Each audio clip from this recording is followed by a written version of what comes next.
So to celebrate hitting 800 subscribers here on the channel, I thought we would do another daily loop series. Yes, that's right, we are doing daily videos once again here on the channel. Last time you seemed to thoroughly enjoy the daily loop series of A Message in a Bottle. If you haven't seen that, be sure to check it out over here. But today we're going to do something a little bit different.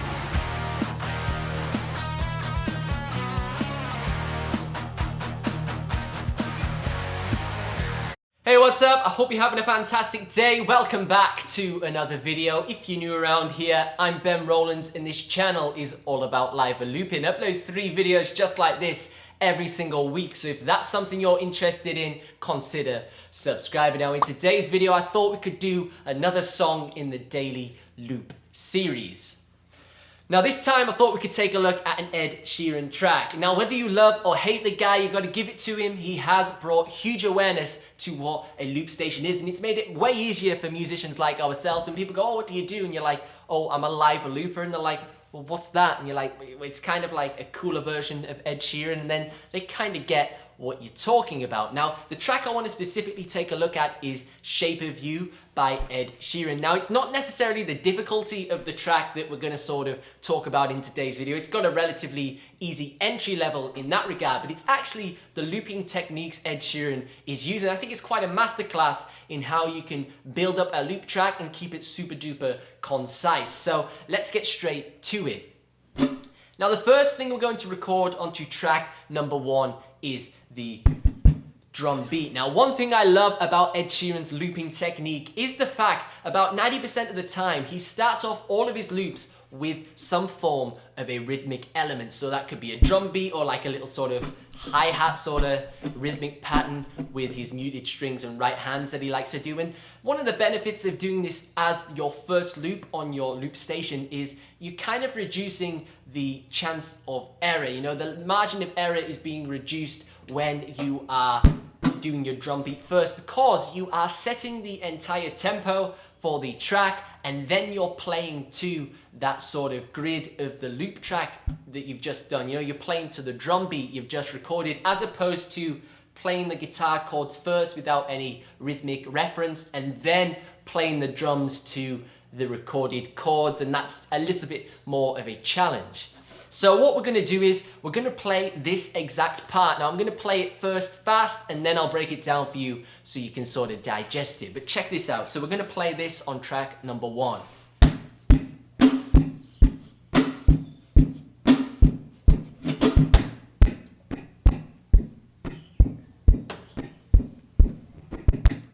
So that's a super groovy but yet super simple drum pattern I just played on the acoustic guitar. Now if you've never done drum beats on the acoustic guitar before, check out this tutorial over here where I do a full in-depth breakdown of sort of dead simple techniques that you can use and apply to your acoustic guitar percussion.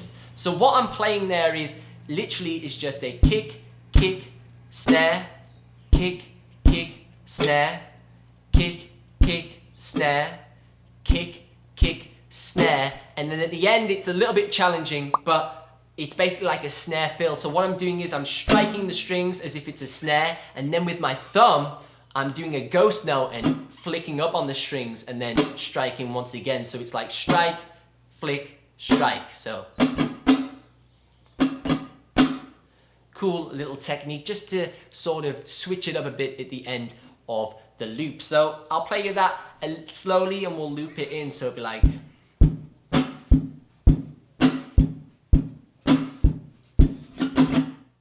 So now that we've recorded our drum beat onto track number 1, we're now going to record our sort of bass guitar riff on the acoustic guitar. Now Ed Sheeran's loop pedal is a 4-track looper station, and I only have a 3-track loop pedal here in front of me, and probably a majority of you watching may only have a 2-track loop pedal, which is the Boss RC30. So we're going to have to improvise a little bit in order to make this track work on our loop pedal equipment, and it's not too difficult really. What we're going to do is we are going to utilize the overdub feature on our loop station. So on track 1 we've got the drum beat, and on this drum beat we are going to overdub our sort of bass guitar part that I'm going to show you now. Now the reason why we're going to overdub it on top of the drum beat is because the two parts work great together, and also they're sort of the fundamental parts of the entire track, and they play throughout it when you kind of watch Ed Sheeran play it live. And the only elements that phase in and out are the vocal loops and also the little, the little hook, but we'll get onto that in the next part of this lesson series. So what we're gonna play is on to this drum part. We're gonna play this super simple bass guitar riff, and I'll show you how simple it is. It's literally 4 notes, and we play the exact same picking pattern in our right hand. So we're gonna play a C sharp, which is the 4th fret on the A string. We're gonna play that, and then we're gonna play a F sharp, which is the 2nd fret on the E string. And then you have 2 options here. You can either slide this up to the A, which is the 5th fret, or you can use your pinky finger or another finger that you have available to play the 5th fret on the E string. Once we've played the 5th fret on the E string, we're then going to play the 2nd fret on the A string, which is a B. And then the pattern we're going to play in our right hand is super simple. It's literally 3 notes down picked like this. So we're going to go and then and then finally.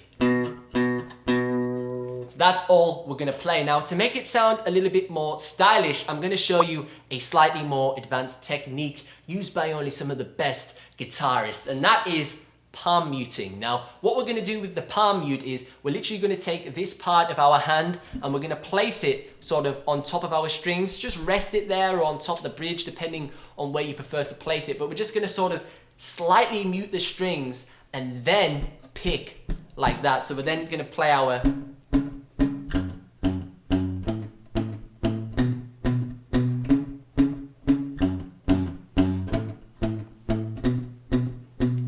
you can hear how that slight touch of palm mute has totally elevated the riff. It's gave it a little bit more bassy feel. It's slightly more muted as opposed to being,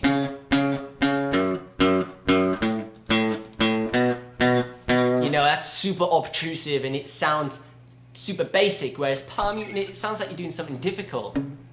It's got a bit of mystique to the overall feel of the riff, so it just totally elevates it. I definitely suggest a bit of palm mute to add a bit more stylistic element to the riff. So we're going to overdub this onto track number 1 on top of our drum beat. So check this out. So the drum beat, let's loop that so we get the tempo back, and now we're going to record.